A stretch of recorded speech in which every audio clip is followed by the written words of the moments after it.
মানুষ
জোরজবস্তি করে কোনো কিছু করা হচ্ছে না, যেটা করা হচ্ছে মোস্টলি সবাই একত্রিত হয়ে আলাপ হয়েছে। আর পাশাপাশি আমরা যেখানে মানুষ আটকা আছে পানির মধ্যে, যেগুলো বন্দি করা অবস্থায় ছিল, সেখান থেকে আমরা মানুষ অলরেডি উদ্ধার অভিযান কার্যক্রম করে সফল হয়েছি। এখানে কোনো মানুষ নাই বর্তমানে, শুধুমাত্র ঘরবাড়ি এইগুলোই আছে, অনেক মালামাল আছে। অন্যথায় কোনো প্রাণী, গরু মহিষ ছাগল মানুষ সব কিছু অলরেডি উদ্ধার হয়ে গেছে। সেই কারণেই আমরা এইদিকে এই সাইফোনটি বন্ধ করে রাখলাম। আমরা জানি সম্প্রতি বাংলাদেশ সরকারের পতন হয়েছে, এখন যে সরকার চলছে, সরকার এখনও রীতিমতোভাবে গুছিয়ে উঠতে পারেনি। এরই মধ্যে চারিদিকে চুরি ছিনতাই সহ এর মধ্যে যে বন্যাটি আসছে, যেই মানুষগুলো তাদের বাড়ি সহ গুরুত্বপূর্ণ জিনিস ফেলে রেখে বন্যা আশ্রম খেতে চলে গেছে, তাদের বাড়িঘর নিরাপত্তার সাথে কি কোনো উদ্যোগ নেওয়া হয়েছে স্থানীয় পর্যায়ে মানুষের উদ্যোগে কিংবা প্রশাসনিক কর্মকর্তাদের মাধ্যমে? স্থানীয় পর্যায়ের মাধ্যমে আমরা এই নিরাপত্তার ব্যবস্থা করতেছি, কিন্তু প্রশাসনের এখন পর্যন্ত 3টা অতিক্রম করেছে। প্রশাসনের কোনো লোক এখন পর্যন্ত আমাদের এই বন্যা পরিস্থিতি নিয়ে কোনো ধরনের কোনো আশ্বাস এবং আশা দেওয়া কোনো কিছুই এখনো করে নাই।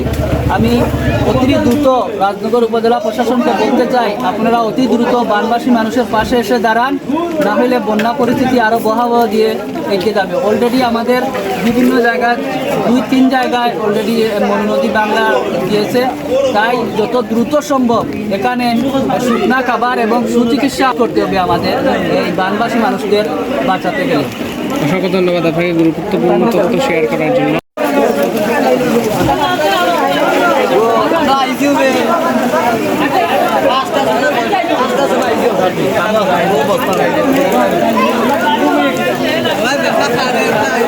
পাঁচটা জন আছে, বান্ধাও দাদা বান্ধি যাওয়া যাইছে আর নয়টা ওটা সামনে গাড়ি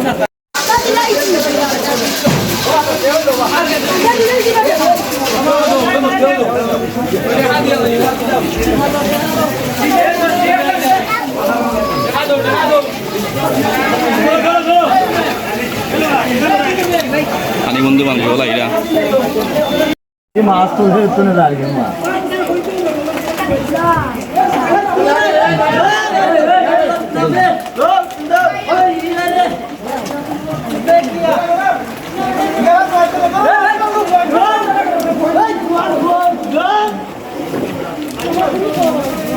হ্যাঁ ঠিক আছে, ফুলমতি ভাই ঠিক আছে, তখন ঠিক আছে।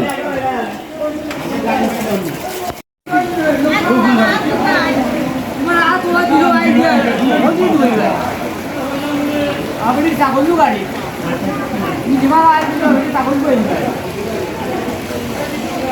না পারলি না বুঝতে পারলি না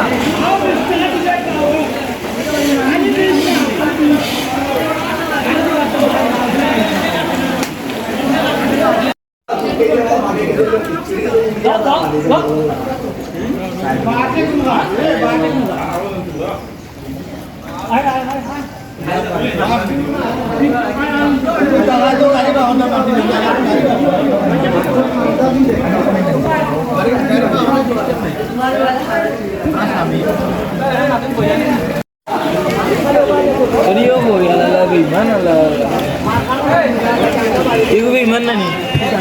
Ibu বললাম বলতাম